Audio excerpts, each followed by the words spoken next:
This is Valley News Live at 4. We start today with breaking news. A patient at a Fargo long-term care facility has died after police say he was assaulted by his caregiver. Fargo police were sent to Maple View Memory Care along 36th Avenue South on August 3rd for a report of a patient who had been assaulted. That caregiver, 59-year-old Rachel Cooper, was arrested late last night for endangering a vulnerable adult. She's not yet been formally charged. Police were notified this morning that the 78-year-old man had died.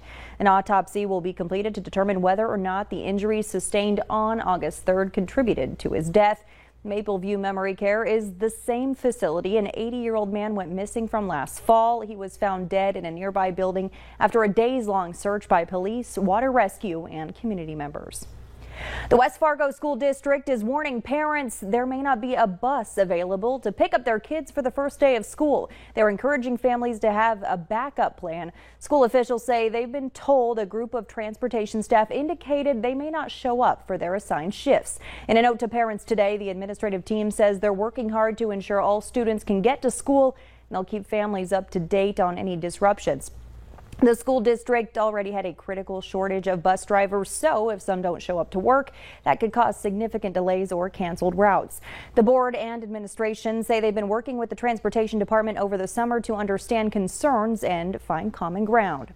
It's not just West Fargo who needs bus drivers. The director at Valley Bus in Fargo says right now they're tight on drivers, but they can make it work for the start of school. In Moorhead, the district says they're looking for 3 more drivers. To the north, it's a different story. Dietrich Bus Service in Grand Forks has 21 drivers, but they have 35 routes. Grand Forks Public Schools have already been forced to combine some routes.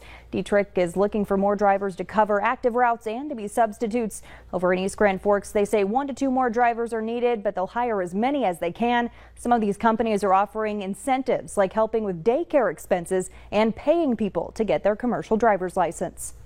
Our First Alert Storm team is tracking a First Alert weather day for you. We've been keeping an eye on the potential for storms and rain for several days now.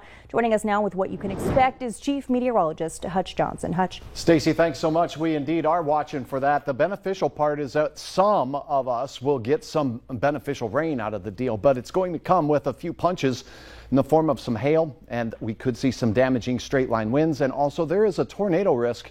Here is the very latest on your First Alert weather day for Friday. We are watching the area in yellow here for the best chance to see those strong to severe storms.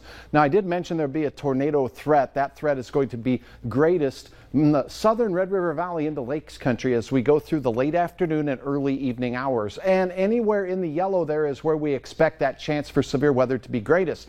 That extends from the Red Lake Falls area through Ada, right down into Wahpeton, Breckenridge, and Sisseton, and points east of there. If you're in the dark greens out here, you're going to get rain, but your risk of severe weather, pretty low. And beneficial rain it is. Take a look at this now as we go through the afternoon and into the early evening. What you're seeing out over the Devil's Lake Basin is soaking, very heavy rain and thunder showers, but not necessarily severe. It's this activity that forms in the Southern Valley, moves off into central Minnesota that we're watching for that severe risk. And temperatures, take a look at this, Stacy. We're talking 50s up in the Devil's Lake Basin and 70s down to the south. All in all, we're expecting it to be a very wet round, and we have 2 more coming. I'll have an update on that coming up here in just a little bit as our cooler weather stretch is upon us, and it can't come too soon for many of you, I know. All right, thanks so much, Hutch. And tune in tomorrow morning to the Valley Today. Meteorologist Lisa Green will give you some tips throughout the morning on how to maximize on heavy rainfall during a drought, like putting out buckets to catch some of it and using a pitchfork beforehand to loosen up the dirt. She breaks it all down for you tomorrow morning on the Valley Today.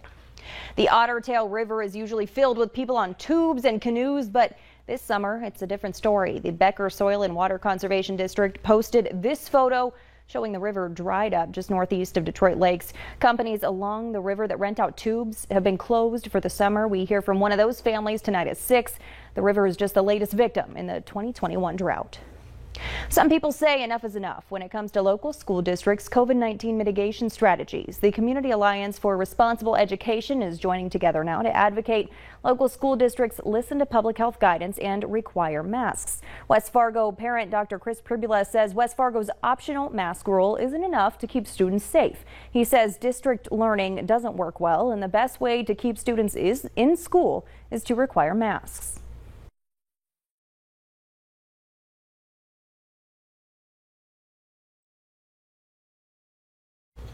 Dr. Pribula says he hopes the West Fargo School Board uses the power they were elected to have to adopt Fargo-Cass public health recommendations. He says he's working on getting his proposals discussed at the next school board meeting.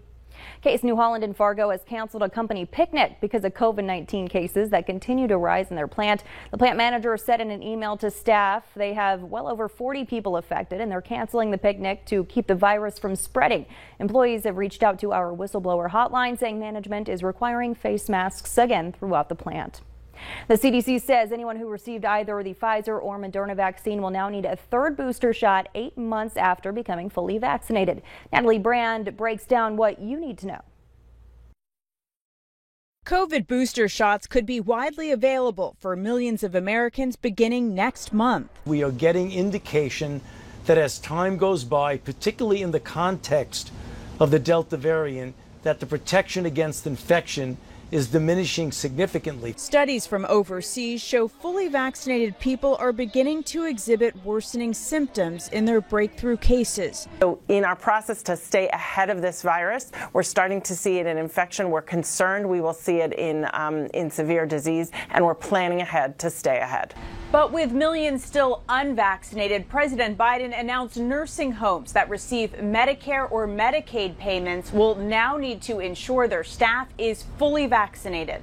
With this announcement, I'm using the power of the federal government as a payer of health care costs to ensure we reduce those risks to our most vulnerable seniors. The CDC says the number of people getting their first vaccine dose has fallen for 5 straight days. I did not get the vaccination just because I feel it's government pushed on the people, pretty much.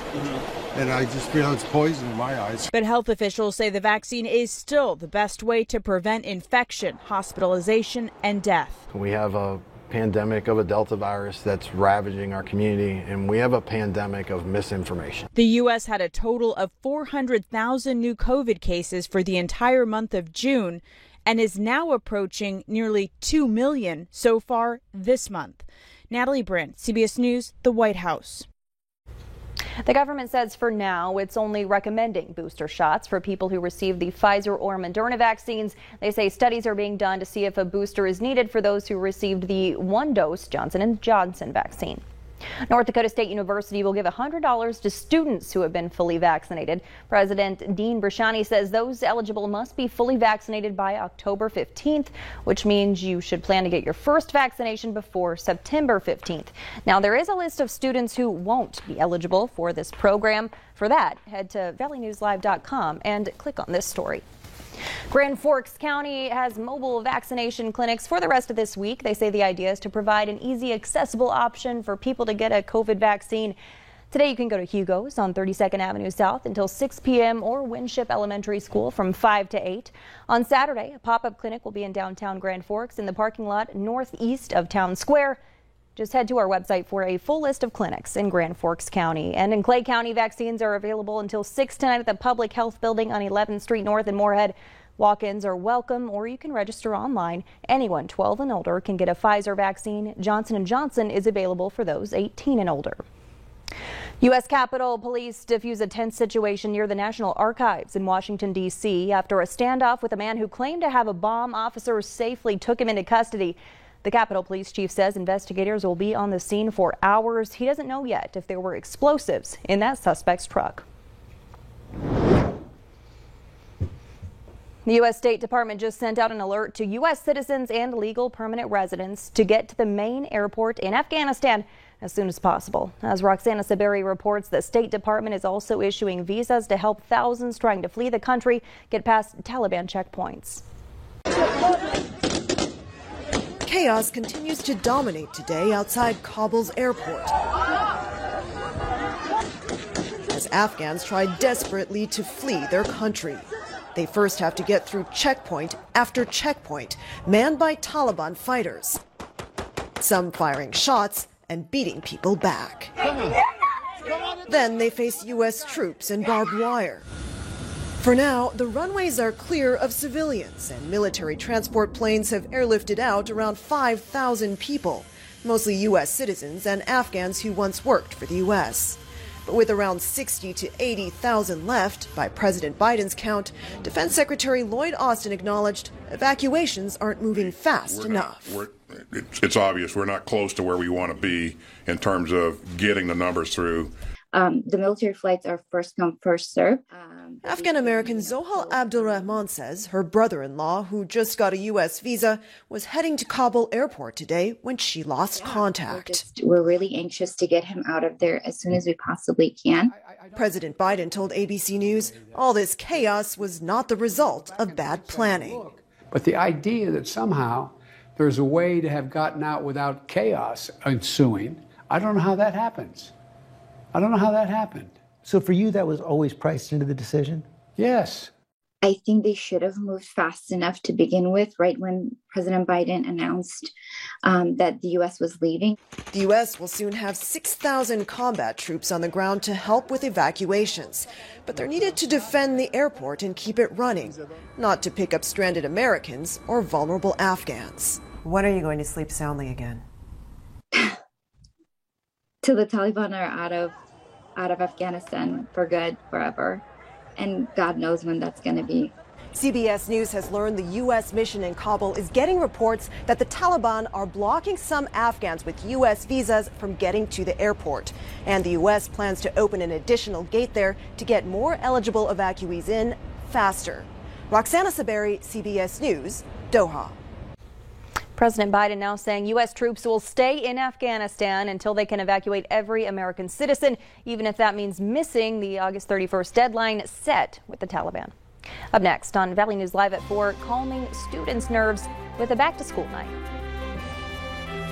Beautiful start to the day, and the hot weather of late is about to go. Hopefully, some of this dry weather is about to go as well. Rain developing out to the west, heading our way. Already cooling temperatures there. Your forecast is next.